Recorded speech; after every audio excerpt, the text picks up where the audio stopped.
اللہ اللہ۔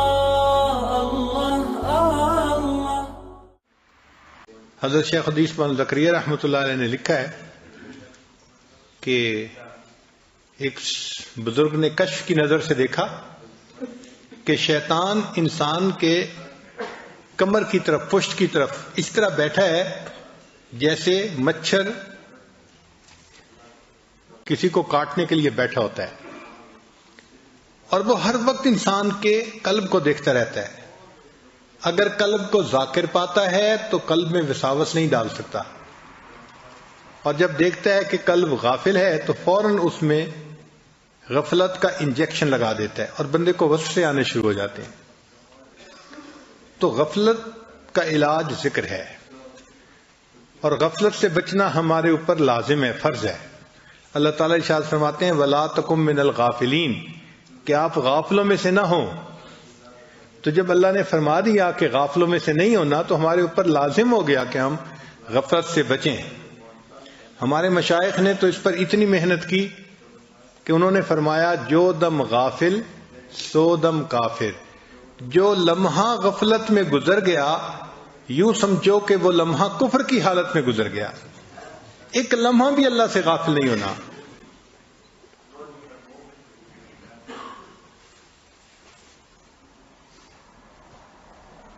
اور یہ چیز حاصل ہو سکتی ہے، انسان اللہ کا ذکر کثرت سے کرتا رہے تو ایسا جماؤ آ جاتا ہے کہ دل ہر وقت اللہ تعالیٰ کی یاد ہی میں لگا رہتا ہے، ایک لمحہ بھی غافل نہیں ہوتا۔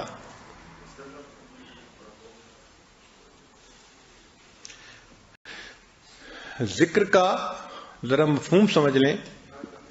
ایک مفہوم تو یہ ہے اللہ کو یاد کرنا، یہ ذکر کا معنی ہے، اور دوسرا ہر وہ کام جو نیکی کا ہے اس کو کرتے ہوئے انسان ذاکر ہوتا ہے، غافل نہیں ہوتا۔ چنانچہ حضرت عمر رضی اللہ عنہ فرمایا کرتے تھے کل مطیع للہ فہو ذاکر، ہر بندہ جو اللہ کا مطیع ہوتا ہے اس اطاعت کی حالت میں وہ ذاکر ہوتا ہے، وہ غافل نہیں ہوتا۔ تو بھلے اس کی زبان پہ اللہ اللہ کا لفظ جاری نہیں ہے، مگر چونکہ اللہ تعالیٰ کی اطاعت میں لگا ہوا ہے لہذا وہ اس کو ذکر کا مقصود حاصل ہے۔ سیدنا عمر رضی اللہ عنہ فرمایا کرتے تھے افضل الذکر ذکر عندما حرم اللہ، کہ افضل ذکر وہ ہے کہ جب تمہارے سامنے کوئی گناہ کا موقع پیش آئے تمہیں اس وقت خدا یاد آئے اور اللہ سے انسان ڈر جائے اور گناہوں سے بچ جائے۔ اگر گناہ کے موقع پہ انسان کو اللہ یاد نہیں آتا تو پھر باقی تسبیح پڑھنے کا کیا فائدہ ہوا؟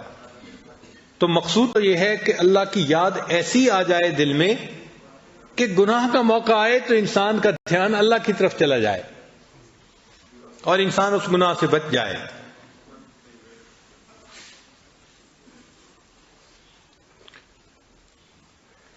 اس ذکر کو جتنا زیادہ کریں گے اتنا ہمارے زندگی میں برکت زیادہ آئے گی۔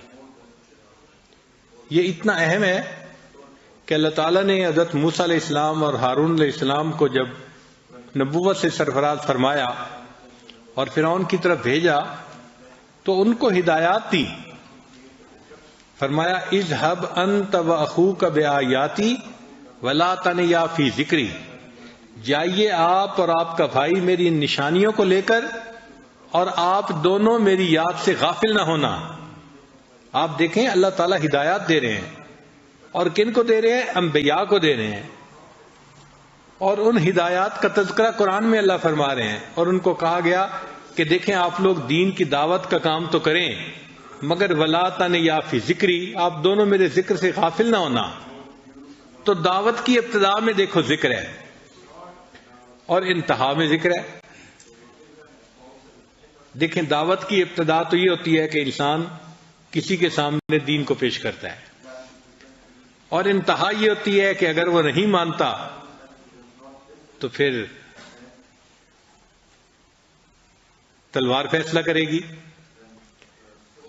تو ایسے موقع پہ کہ جب ایمان والوں کے سامنے دشمن موجود ہے، اللہ تعالیٰ اس وقت فرماتے ہیں یا ایھا الذین آمنو، اے ایمان والو اذا لقیتم فئۃ فاثبتوا، جب تمہارا آمنا سامنا ہو کفر کی جماعت کے ساتھ تو تم ڈٹ جاؤ. واذکروا اللہ کثیرا، اللہ کا ذکر کثرت کے ساتھ کرنا. لعلکم تفلحون، تاکہ تم کامیاب و فلاح پا جاؤ. تو دیکھو انتہا میں بھی ذکر کا حکم، ابتدا میں بھی ذکر کا حکم اور انتہا میں بھی ذکر کا حکم. اس لیے ذکر کا کرنا یہ انتہائی ضروری ہے. ہمارے پاس ایک مرتبہ ایک قاری صاحب تشریف لائے. وہ بڑے معروف قاری صاحب ہیں. ہر سال تقریباً 50 شاگرد ان کے حافظ بنتے ہیں، کم سے کم 50 ورنہ اس سے زیادہ. اور خود بھی قرآن پاک بہت اچھا پڑھتے ہیں اور نیک طبیعت کے ہیں.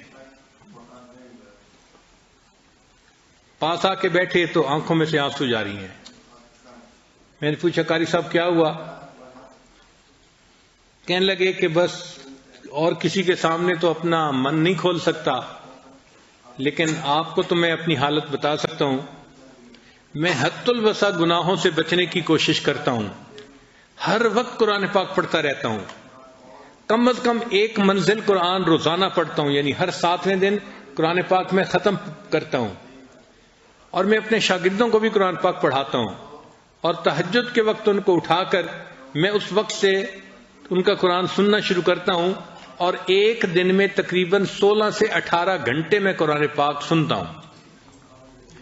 اب مدرسے کی ڈیوٹی تو 8 گھنٹے تھی، مگر ان کا شوق اتنا تھا کہ وہ اپنے شاگردوں سے منزل سنتے رہتے تھے، سبق دیتے رہتے تھے.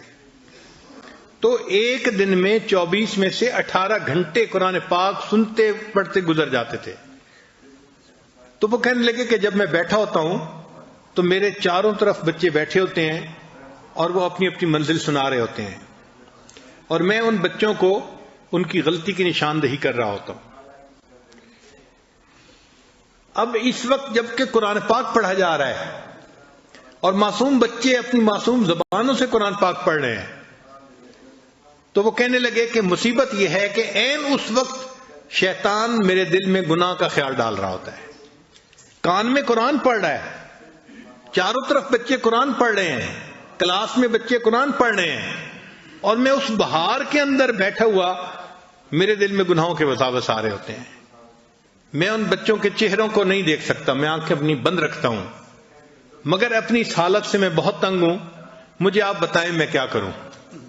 اب بتائیں، جو بندہ تکبیر اولیٰ کا خیال رکھتا ہے، جو بندہ باقاعدگی سے تہجد پڑھتا ہے، سنت کا خیال رکھتا ہے، قرآن پاک کا عاشق ہے، ہر وقت قرآن پاک پڑھتا رہتا ہے، سنتا رہتا ہے، اور قرآن پاک کی بہار ہوتی ہے اس کی کلاس میں، اس بچے کو، اس بندے کو بھی گناہ کا خیال آ رہا ہے، شیطان وسوسے ڈال رہا ہے.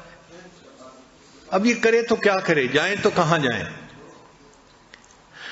پھر میں نے انہیں بات سمجھائی. میں نے کہا دیکھیں، قرآن پاک کے نور کے اترنے میں کوئی شک نہیں ہے. قرآن پاک میں اللہ فرماتے ہیں وَإِذَا قُرِئَ الْقُرْآنُ فَاسْتَمِعُوا لَهُ وَأَنصِتُوا لَعَلَّكُمْ تُرْحَمُونَ، کہ جب قرآن پڑھا جائے تم خاموش رہو، غور سے سنو تاکہ تم پر رحمتیں نازل ہوں.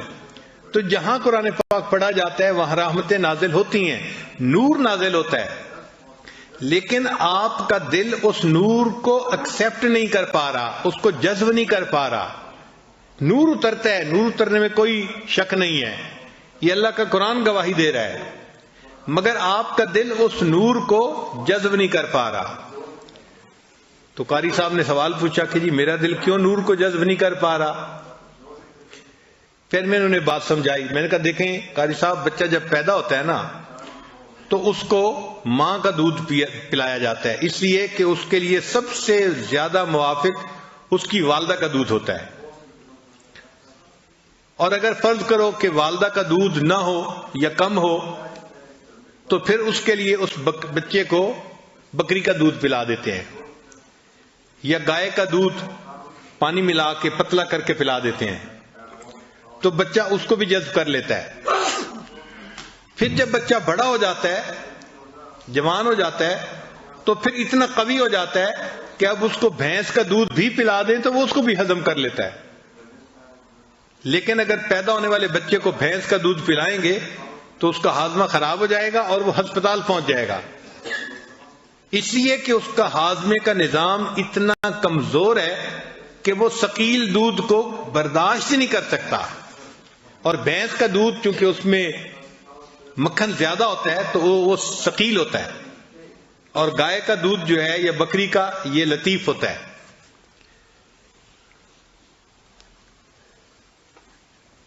میں نے پوچھا یہ بات سمجھ آ گئی؟ کہنے لگے ہاں سمجھ آ گئی. میں نے کہا اب دیکھیں کہ جو قرآن پاک کا نور ہے یہ اترتا ہے یقیناً جب قرآن پاک پڑھا جاتا ہے، مگر اس نور کے اندر ثقل ہے، بھاری ہے. انا سنلقی علیک قولا ثقیلا، یہ قول ثقیل ہے. تو ثقل کی وجہ سے ہر بندے کا دل اس نور کو جذب نہیں کر پاتا. نور اترتا ہے مگر دل میں اتنی کیپیبلٹی نہیں ہوتی کہ اس کو جذب کر لے، تو دل فائدہ نہیں اٹھاتا. ہاں دل شروع میں ذکر کے نور سے فائدہ اٹھا لیتا ہے، چونکہ ذکر کا جو نور ہے وہ لطیف ہے. چنانچہ اس کو شروع میں لطیف غذا ملتی رہے تو پھر دل قوی ہوتا رہتا ہے، حتیٰ کہ جس طرح بچہ جوان ہونے کے بعد بھینس کا دودھ پی لیتا ہے، اسی طرح یہ ذاکر جو اللہ کا ذکر کرتا رہا، کرنے کے بعد ایک ایسا وقت آتا ہے کہ قرآن پاک پڑھا جاتا ہے اور اس کا دل قرآن پاک کے نور کو بھی جذب کر لیتا ہے. پھر یہ نماز کے نور کو بھی جذب کر لیتا ہے. پھر اس کی نماز اس کو برے کاموں سے اور فوائد سے روک دیتی ہے. ورنہ عام لوگ تو نمازیں بھی پڑھ رہے ہیں، جھوٹ بھی بول رہے ہیں، نمازیں بھی پڑھ رہے ہیں، بدنظری بھی کر رہے ہیں، نمازیں بھی پڑھ رہے ہیں، غیبت بھی کر رہے ہیں، تو گناہ چھوٹتے نہیں ہیں. وجہ کیا کہ اس نماز کا نور ہمیں نہیں مل رہا. جب نور ملتا ہے تو پھر اللہ تعالیٰ سب جو ہے گناہوں سے نجات دے دیتے ہیں. ان الصلاۃ تنہا عن الفحشاء والمنکر. تو نماز انسان کو ایسے برے کاموں سے محفوظ کر لیتی ہے. تو ذکر کی کثرت ہر بندے کو کرنی چاہیے تاکہ قلب کے اندر قوت آ جائے اور قلب اللہ کے انوارات کو جذب کرنے والا بن جائے. اللہ تعالیٰ ارشاد فرماتے ہیں فاذکرونی اذکرکم، تم میرا ذکر کرو میں تمہارا ذکر کروں گا. اس کا کیا معنی ہے؟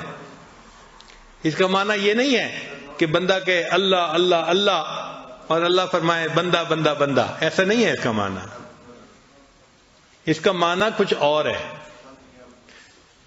دیکھیں اگر آپ نے کوئی انٹرویو دینا ہے جاب کے لیے اور جس بندے کے پاس انٹرویو دینا ہے وہ آپ کے والد کا بڑا دوست ہے، تو آپ تو انٹرویو دے کے آ جائیں گے، مگر آپ کے والد اپنے دوست کو فون کر کے کہیں گے کہ جی وہ جو آپ نے فیصلہ کرنا ہے نا جاب کا، تو ذرا میرے بیٹے کا خیال رکھنا. تو وہ کہے گا جی ہاں میں یاد رکھوں گا. پھر آپ کا والد اس کو پھر زبانی پھر یاد دہانی بھی کروا دیتا ہے، وہ جی ذرا میرے بیٹے کی بات یاد رکھنا. تو افسر کہتے ہیں جی میں یاد رکھوں گا. اب یہ جو وہ کہہ رہا ہے یاد رکھوں گا، اس کا کیا معنی ہے؟ اس کا معنی یہ ہے کہ جب اس بندے کے متعلق فیصلہ کرنا ہوگا تو میں اس کے حق میں بہتر فیصلہ کروں گا. افسر کا یاد کرنا یہ ہے کہ جب میں اس کے بارے میں فیصلہ کرنے لگوں گا تو اس کے حق میں خیر کا فیصلہ کروں گا.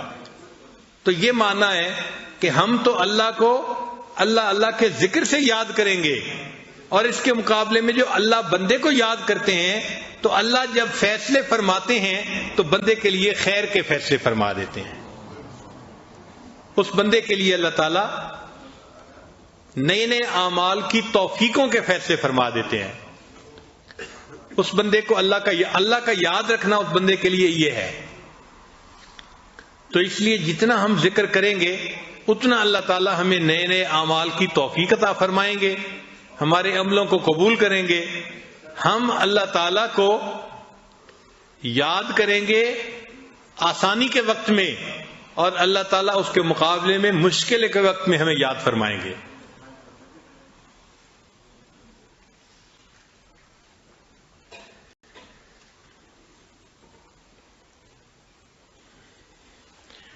ہر چیز کے کچھ نہ کچھ اثرات ہوتے ہیں. اب ایک بندہ ذکر کرتا ہے تو اس کے کچھ اثرات ہونے چاہیے نا. تو آپ کو پتہ ہے کہ جو بندہ ذاکر ہوتا ہے اس کے اثرات کیا ہوتے ہیں؟ اگر آپ غور کریں گے تو شاید دل میں اس کا جواب نہیں پائیں گے. ہمارے مشائخ نے باقاعدہ اس کی تفصیل لکھی ہے. وہ فرماتے ہیں کہ جو بندہ کثرت سے ذکر کرتا ہے اس کے جسم کے اعضاء میں اس کی علامات پائی جاتی ہیں. پہلی علامت کیا ہے کہ ذکر العینین بالبکا، آنکھوں میں سے آنسو کا رواں ہو جانا، دل نرم ہو جاتا ہے. ذکر کرنے والا بندہ دعا مانگتے ہوئے روتا ہے، نماز پڑھتے ہوئے روتا ہے، تلاوت کرتے ہوئے روتا ہے، بات اللہ کی کرتے کرتے اس کی آنکھوں سے آنسو نکل آتے ہیں، دل نرم ہو جاتا ہے نا. تو ذکر العینین بالبکا، آنکھوں کا ذکر یہ ہے کہ آنکھوں سے آنسو جلدی رواں ہو جائیں. جب دل سخت ہو جاتا ہے تو جیسے سخت زمین سے پانی نہیں نکلتا، پھر انسان کی چشم سے بھی پانی نہیں نکلتا. یہ جو چشم ہے نا، چشم کہتے ہیں آنکھ کو، یہ چشم چشمہ بن جاتی ہے جب دل نرم ہوتا ہے. اور کئی دفعہ چشمہ بھی خشک ہو جاتا ہے. تو جب دل سخت ہوتا ہے تو یہ آنکھ کا چشمہ خشک ہو جاتا ہے، پھر آنکھ سے آنسو نہیں نکلتے. بہت سارے لوگ ہیں وہ کہتے ہیں جی کہ میں دوسروں کو دیکھتا ہوں سب رو رہے ہوتے ہیں، مجھے رونا نہیں آتا.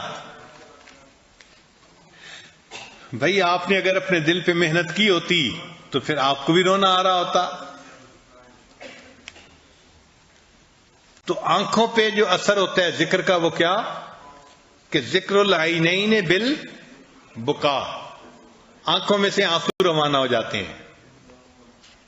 وذکر الاذنین بالاصغاء، اور کانوں کا ذکر یہ ہے کہ انسان کے کان بات کو سننے کے لیے متوجہ ہوتے ہیں. یعنی ایسا بندہ دوسرے کی بات کو توجہ سے سنتا ہے اور اس پر عمل کرتا ہے. الذین یستمعون القول فیتبعون احسنا، وہ لوگ جو اچھی طرح بات کو سنتے ہیں اور اس پر اچھی طرح عمل کرتے ہیں. آج کل ہم بہت ساری باتوں کو سنتے تو ہیں لیکن اس سے فائدہ نہیں اٹھاتے. کیوں؟ ایک کان سے سنتے ہیں اور دوسرے کان سے نکال دیتے ہیں.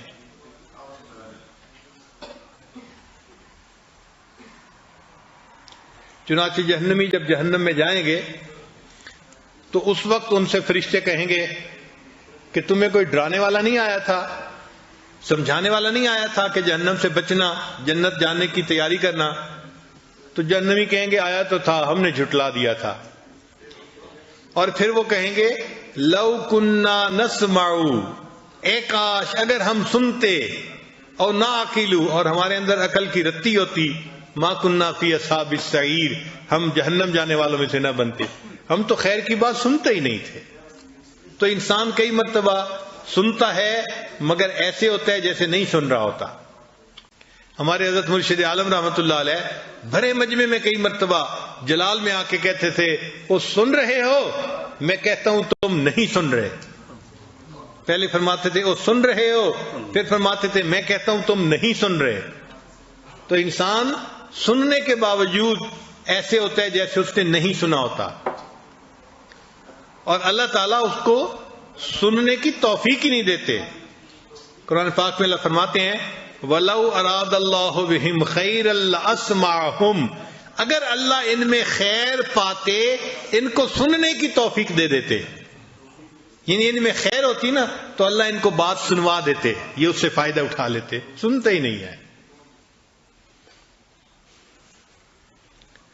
تو کانوں کا ذکر یہ ہے کہ انسان خیر کی بات کو سنے اور اس پر عمل کے لیے فوراً تیار ہو جائے.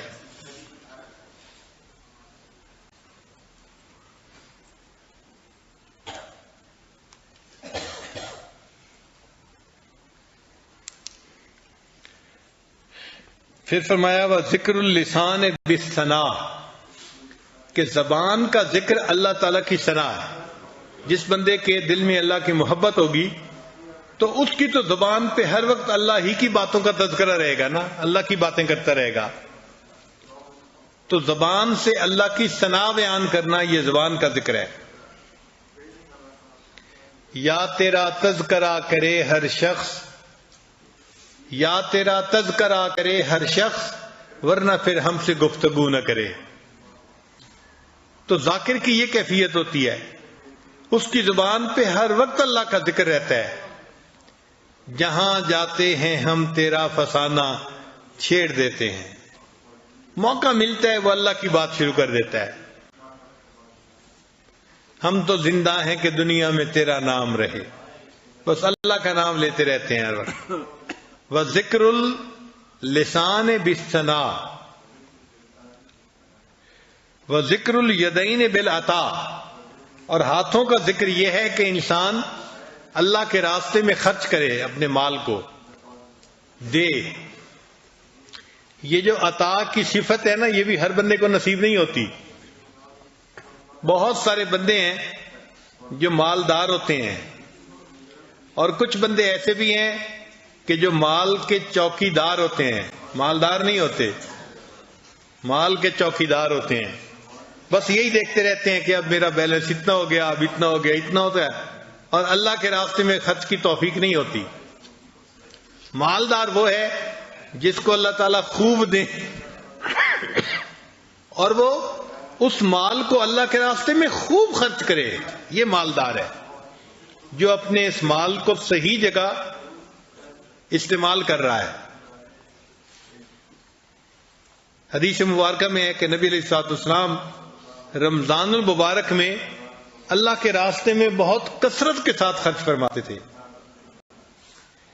تو انسان کے اندر یہ صفت ہونی چاہیے کہ اس کے ہاتھوں میں عطا کی صفت ہو، دے اللہ کے راستے میں.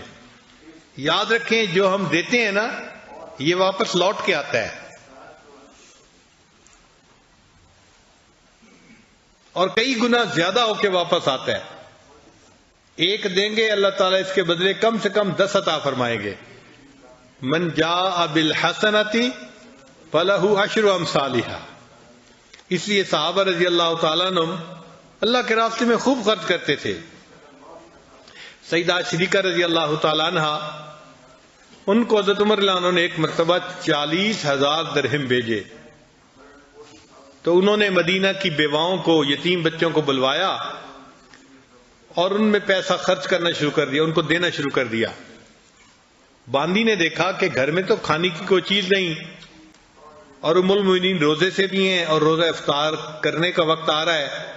تو وہ آئی اور کہنے لگی کہ ام المؤمنین کچھ پیسے مجھے بھی دے دیں، گھر میں افطاری کی کوئی چیز نہیں، میں کوئی چیز لے کے آؤں. تو فرمایا تو مجھے پہلی بتاتی، میں نے تو وہ سارے کے سارے پیسے اللہ کے راستے میں خرچ کر دیے.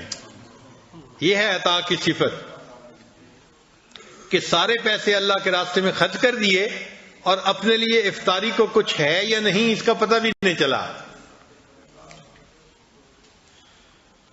ام المؤمنین سودہ رضی اللہ تعالیٰ عنہ، ان کو ایک مرتبہ حضرت عمر رضی اللہ عنہ نے 25,000 درہم بھیجے مال غنیمت میں سے، ان کا حصہ بنا تھا.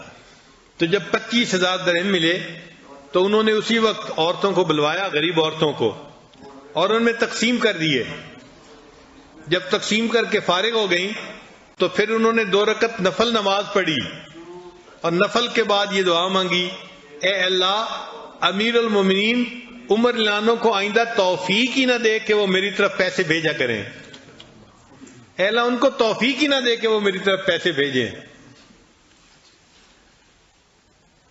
جو آیا سب اللہ کے راستے میں دے دیا، اور اوپر سے دعا بھی مانگی کہ یہ میری طرف پیسے بھیجا ہی نہ کریں، اس لیے کہ وہ دنیا کی حقیقت سے واقف تھے، جانتے تھے. بذکر البدن بالوفا، اور بدن کا ذکر یہ ہے کہ انسان اللہ سے وفا کرے. اللہ سے وفا کیا ہے کہ اللہ کے غیر کی طرف متوجہ نہ ہو، سب اپنی نگاہیں اللہ کے اوپر ہی مرکوز رکھے. انی وجہت وجہی للذی فطر السماوات والارض. جیسے ابراہیم علیہ السلام نے شرک خفی اور شرک جلی دونوں قسم کے شرک سے سچی توبہ کر لی تھی، اور اللہ ہی کی طرف وہ متوجہ ہو گئے تھے اور انہوں نے یہ الفاظ کہے تھے انی وجہت وجہی للذی فطر السماوات والارض، یہ ان کے الفاظ ہیں۔ پھر اللہ تعالیٰ ان سے اتنا خوش ہوئے کہ اللہ نے فرمایا وَإِبْرَاهِيمَ الَّذِي وَفَّى، اور میرا ابراہیم میرا بڑا وفادار نکلا، اس نے میرے ساتھ وفا کر دکھائی۔ تو ہم بھی اللہ کے وفادار بندے بنے۔ اللہ آپ کا دیا کھاتے ہیں اور ہم آپ ہی کے بن کے زندگی گزارتے ہیں، آپ کے غیر کو آنکھ اٹھا کے دیکھنا پسند نہیں کرتے۔ ہمارا دل صرف آپ کی محبت کے لیے ہے، ہمارے دل کی محبت ہے تو فقط آپ کے لیے، اس میں ماں سوا کی محبت کا کوئی امکان نہیں ہے۔ وَذِكْرُ الْبَدَنِ بِالْوَفَاءِ وَذِكْرُ الْقَلْبِ بِالْخَوْفِ وَالرَّجَاءِ، اور قلب کا ذکر یہ ہے کہ انسان کے دل میں اللہ سے امید بھی ہو اور اللہ کا ڈر بھی ہو۔ کہتے ہیں نا الایمان بین الخوف والرجاء، کہ ایمان خوف اور امید کے درمیان ہوتا ہے۔ کیا معنی؟ کہ جب انسان اپنے عملوں کو دیکھتا ہے تو دل پہ خوف آ جاتا ہے کہ میرا کیا بنے گا، اور جب اللہ کی رحمت پہ نظر ڈالتا ہے تو دل میں امید لگ جاتی ہے کہ اللہ مجھے معاف کر دیں گے۔ تو کبھی خوف کی کیفیت، کبھی امید کی کیفیت۔ تو مومن کے دل میں بھی یہی کیفیت رہتی ہے، کبھی خوف کی ہوتی ہے اور کبھی امید کی ہوتی ہے۔ یہی خوف تھا جس وجہ سے صحابہ رضی اللہ تعالیٰ عنہ رات کو رویا کرتے تھے۔ حضرت ابوبکر صدیق عنہ فرمایا کرتے تھے اے کاش میں کسی مومن کے بدن کا بال ہوتا، اے کاش میں کوئی گھاس کا تنکا ہوتا، میں کسی درخت کا پتا ہوتا، میں پرندہ ہوتا۔ کیوں ایسا کہتے تھے؟ کہ وہ اللہ کی عظمتوں کو جانتے تھے، اور وہ جب سوچتے تھے نا کہ اللہ کے سامنے جواب دینا پڑے گا تو پھر ڈرتے تھے، اور ان کے اپنے عمل کچھ نظر ہی نہیں آتے تھے۔ اور جب اللہ تعالیٰ کی رحمت کی طرف دھیان جاتا تھا پھر امید ہوتی تھی ان کے دلوں میں۔ چنانچہ حضرت عمر رضی اللہ تعالیٰ عنہ اتنا رویا کرتے تھے کہ ان کے چہرے پر آنسوؤں کے بہنے کی وجہ سے نشان پڑ گئے تھے، سکار بن گیا تھا، نشان نظر آتے تھے۔ آپ نے زندگی میں کوئی ایسا بندہ دیکھا کہ جو اتنا روتا ہو کہ اس کے رخسار پر آنسو کے بہنے کی لائن بن گئی ہو، نشان پڑ گیا ہو؟ ہم نے تو زندگی میں کوئی ایسا بندہ نہیں دیکھا۔ کتنا روتے ہوں گے اللہ کے حضور، کثیر البکا تھے۔ حتیٰ کہ جب خلیفہ بنے تو پانی مانگتے تھے، اور ان کو پانی کی جگہ اگر مشروب مل جاتا تھا تو وہ مشروب کو آنسوؤں کی ملاوٹ سے پیا کرتے تھے۔ یعنی پیالے میں سے مشروب پینا ہوتا تھا اور آنسو بہ کے پیالے کے اندر جا رہے ہوتے تھے، آنسوؤں کی ملاوٹ سے مشروب پیتے تھے۔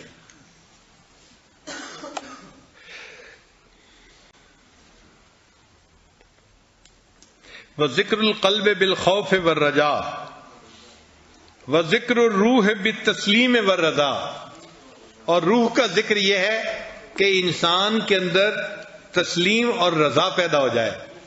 تسلیم اور رضا کسے کہتے ہیں؟ کہ اللہ تعالیٰ نے جو تقدیر بنائی انسان اس کے اوپر راضی رہے، خوش رہے، مطمئن رہے کہ اللہ نے جو بنایا، جو میری تقدیر لکھی بالکل ٹھیک لکھی۔ یہ تسلیم، یہ رضا اور تسلیم کا مقام یہ کافی مشکل حاصل ہوتا ہے، محنت کرنی پڑتی ہے۔ بڑے بڑے مشائخ نے زندگی بھر نیکی تقوی کی زندگی گزاری اور آخر پر جا کر ان کو یہ تسلیم و رضا کا مقام نصیب ہوا۔ اور تسلیم و رضا یہ ہے کہ اللہ نے جو ہمارے لیے فیصلہ فرما دیا ہم راضی ہوں کہ وہ فیصلہ بالکل ٹھیک ہے۔ انسان اپنے اللہ سے راضی رہے۔ رضیت باللہ ربا وبمحمد نبیا وبالاسلام دینا، میں اپنے اللہ سے راضی ہوں کہ وہ میرا رب ہے،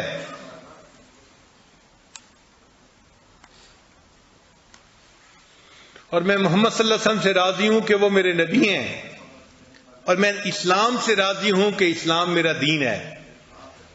حدیث پاک میں آتا ہے کہ جس بندے کے اندر یہ تین صفتیں ہوں گی، ذاق طعم الایمان، اس بندے نے ایمان کے ذائقے کو چکھ لیا۔ ایمان کا ذائقہ کیا ہوتا ہے؟ جس بندے میں 3 صفتیں ہوں تو ہم اللہ سے راضی رہیں ہر حال میں۔ ایک دفعہ بنی اسرائیل نے کویسچن کیا حضرت موسیٰ علیہ السلام سے کہ حضرت ہمیں کیسے پتہ چلے اللہ ہم سے راضی ہیں؟ تو موسیٰ علیہ السلام نے فرمایا میں کوہ طور پہ جاؤں گا تو اللہ تعالیٰ سے یہ سوال پوچھوں گا۔ چنانچہ موسیٰ علیہ السلام نے سوال پوچھا، اے اللہ میری قوم پوچھتی ہے ہمیں کیسے پتہ چلے کہ آپ ہم سے راضی ہیں؟ تو اللہ تعالیٰ نے فرمایا کہ میرے پیارے موسیٰ علیہ السلام اپنی قوم کو بتا دیجئے کہ یہ فیصلہ کرنا آسان ہے، اگر یہ لوگ اپنے دل میں مجھ سے راضی ہیں میں ان سے راضی ہوں، اگر یہ مجھ سے خفا ہیں تو میں ان سے خفا ہوں۔ تو یہ پتہ کرنا کہ اللہ ہم سے راضی ہے یا نہیں بہت آسان ہے۔ ہم اپنے دل میں جھانک کے دیکھیں کہ ہمارے دل میں کوئی شکوہ شکایت تو نہیں ہے۔ اگر ہمارے دل میں شکوے ہیں، بیٹے کو نوکری نہیں ملی، بیٹی کا رشتہ نہیں آ رہا، فلاں ڈیل پوری نہیں ہو رہی، فلاں یہ نہیں ہو رہا، فلاں وہ نہیں ہو رہا، اگر ہمارے دل میں شکوے ہیں اس کا مطلب اللہ ہم سے ناراض ہے۔ اور اگر ہمارا دل پرسکون ہے کہ جی اللہ نے جو کیا ہے میں اپنے اللہ سے راضی ہوں، میں اپنے اللہ سے خوش ہوں، تو اس کا مطلب یہ کہ اللہ ہم سے خوش ہیں۔ ہمیں اپنے اللہ سے ہر حال میں راضی رہنا سیکھنا چاہیے۔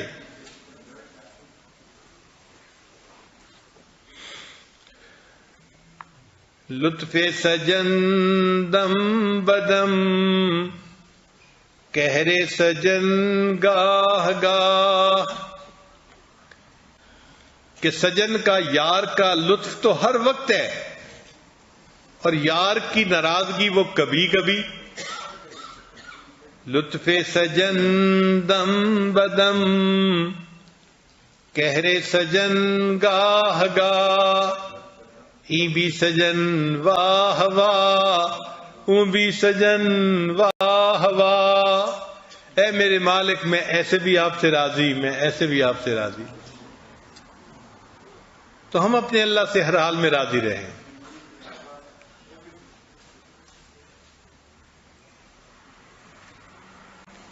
کسی شاعر نے کہا نہ تو ہجر ہے اچھا نہ وصال اچھا ہے، نہ تو ہجر ہے اچھا نہ وصال اچھا ہے، یار جس حال میں رکھے وہی حال اچھا ہے۔ اللہ جس حال میں بندے کو رکھے بندہ یہی سمجھے کہ میں اسی حال میں سب سے زیادہ بہتر ہوں۔ تو ہم اپنے اللہ سے راضی رہنا سیکھیں۔ تو ذکر کی یہ علامتیں ہیں، ہم اپنے اندر ان علامتوں کو ڈھونڈیں۔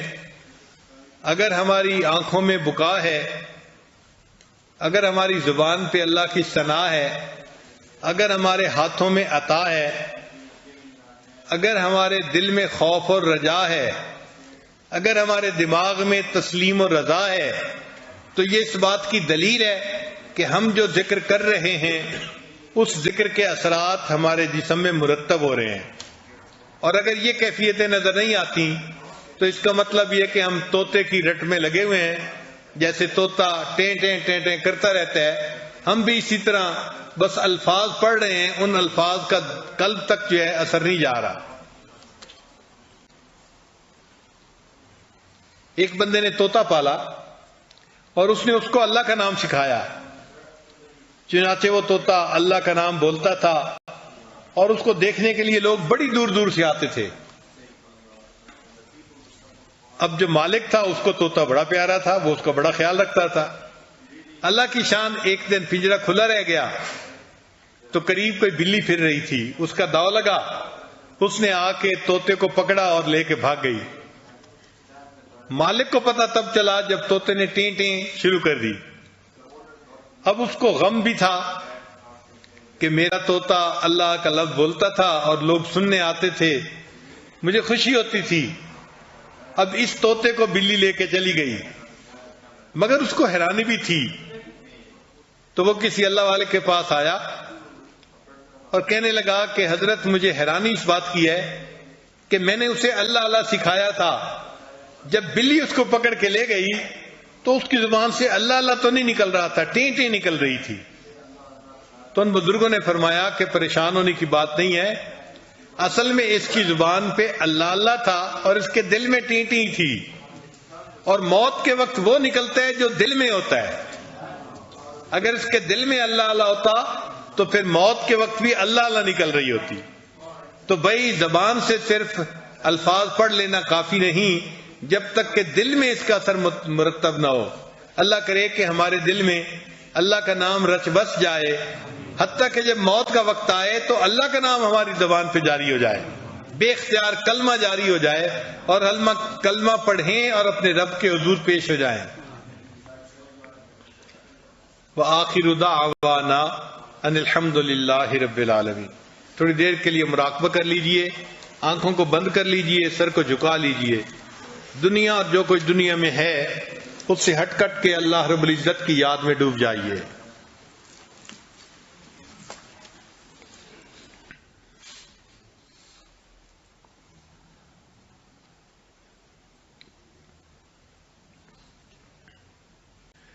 لا الہ الا اللہ محمد رسول اللہ۔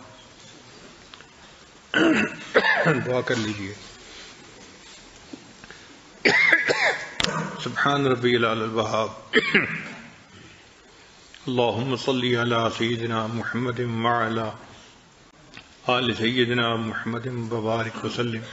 اے کریم آقا، ہم آپ کے عاجز مسکین بندے ہیں، ہمارے گناہوں کو معاف فرما، خطاؤں سے درگزر فرما، عیبوں کی پردہ پوشی فرما، جو گناہ دن میں کیے معاف فرما، جو راتوں میں کیے معاف فرما، جو محفل میں کیے معاف فرما، جو تنہائیوں میں کیے معاف فرما، جو ارادے سے کیے وہ بھی معاف فرما، جو بن ارادے کے ہوئے وہ بھی معاف فرما۔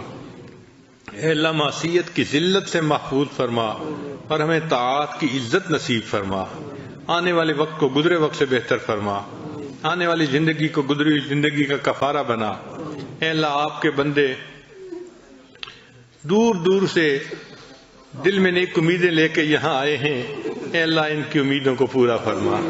میرے مولا، یہ اعتکاف میں بیٹھنے والے آپ کے در کی چوکھٹ کو پکڑ کے بیٹھے ہیں، اے اللہ ان پر رحم کی نظر فرما دیجئے، اے اللہ ان پر رحمت کی نظر فرما دیجئے، اے اللہ ان کو خالی نہ اٹھائیے، میرے مولا دامن بھر دیجئے، نیک مرادیں پوری کر دیجئے۔ اللہ ہم پر رحمت کی نظر فرما، ہماری ان دعاؤں کو اپنی رحمت سے قبول فرما۔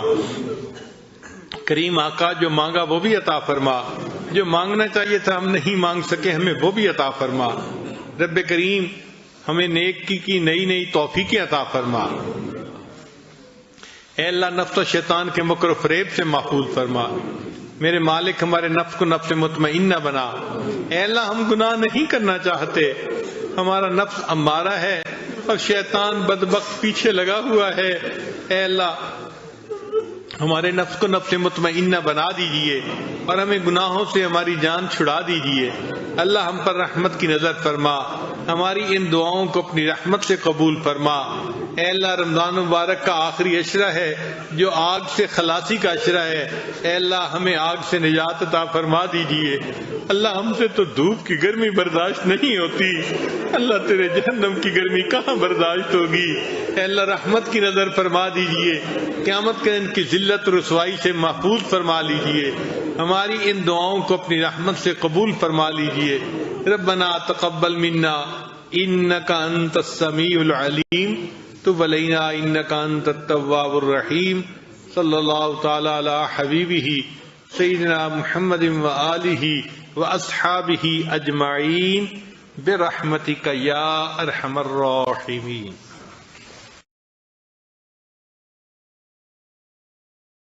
لا الہ الا اللہ، لا الہ الا اللہ، لا الہ الا اللہ، لا الہ الا اللہ، لا الہ الا اللہ۔